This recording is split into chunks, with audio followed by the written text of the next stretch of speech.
आप सुन रहे हैं कहानी भूली हुई रात। बारिश से भीगी रात थी। आधी रात के करीब 5 दोस्त राहुल, आदित्य, करण, विवेक और समीर एक फार्म हाउस की पार्टी से लौट रहे थे। गाड़ी में हंसी मजाक करते हुए सड़क काट रहे थे, तभी कार अचानक झटके से रुक गई। डैशबोर्ड पर लाल लाइट चमकी, नो फ्यूल। यार ये क्या बकवास है, आदित्य ने गुस्से से कहा। मोबाइल से मदद बुलाने की कोशिश की, लेकिन नेटवर्क गायब था। मजबूरी में उन्हें पैदल ही आगे बढ़ना पड़ा।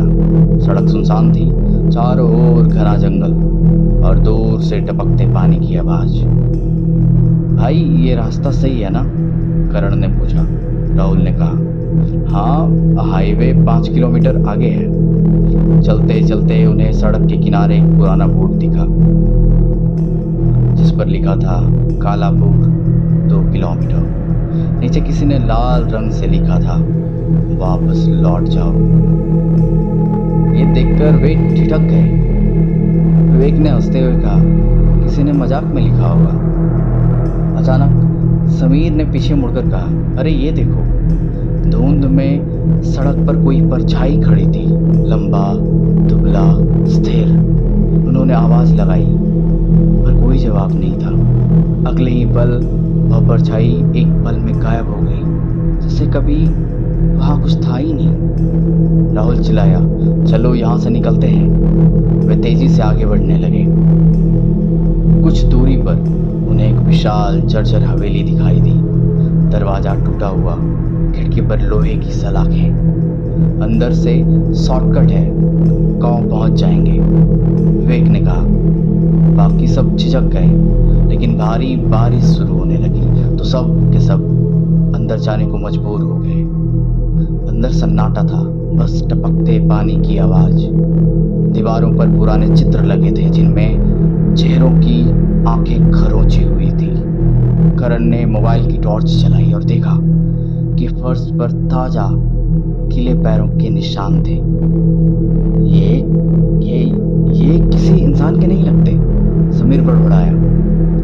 अचानक ऊपर की मंजिल से भारी कदमों की आवाज आने लगी, ठक ठक ठक। सबका दिल जोर से धड़कने लगा। विवेक हिम्मत करके सीढ़ियां चढ़ने लगा, बाकी 4 उसके पीछे। ऊपर पहुंचते ही उन्होंने एक लंबा गलियारा देखा, जिसके बीचों बीच एक लकड़ी की कुर्सी थी। उस पर एक पुरानी गुड़िया बैठी हुई थी, जिसके सिर का आधा हिस्सा टूटा हुआ था। गुड़िया के हाथ में एक चिट्ठी थी, तुम देर से आए हो। अचानक गलियारे की सभी दरवाजे एक साथ बंद हो गए। बिजली कौंधी और दीवारों पर काले हाथों के निशान भर आए। भागो भागो, राहुल चिल्लाया।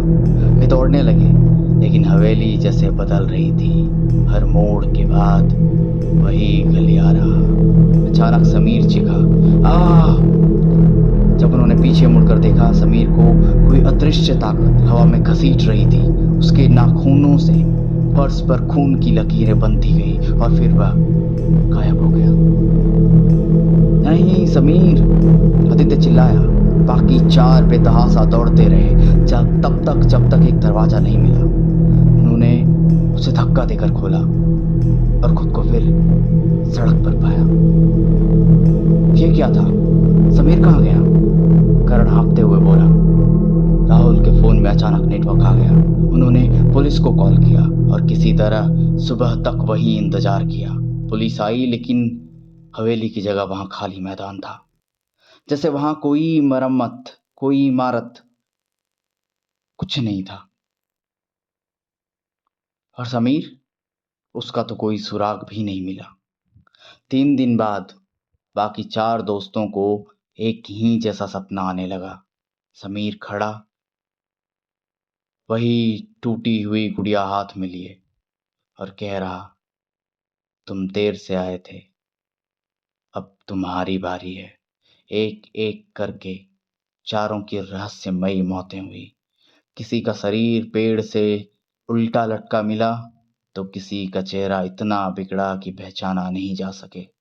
पुलिस केस बंद कर चुकी थी, पर आज भी उस सड़क से गुजरने वाले लोग कसम खाते हैं कि उन्हें बारिश में 5 परछाइयां दिखती हैं, 4 इंसान की और उनके बीच एक टूटी हुई गुड़िया वाला अंधेरा सा साया।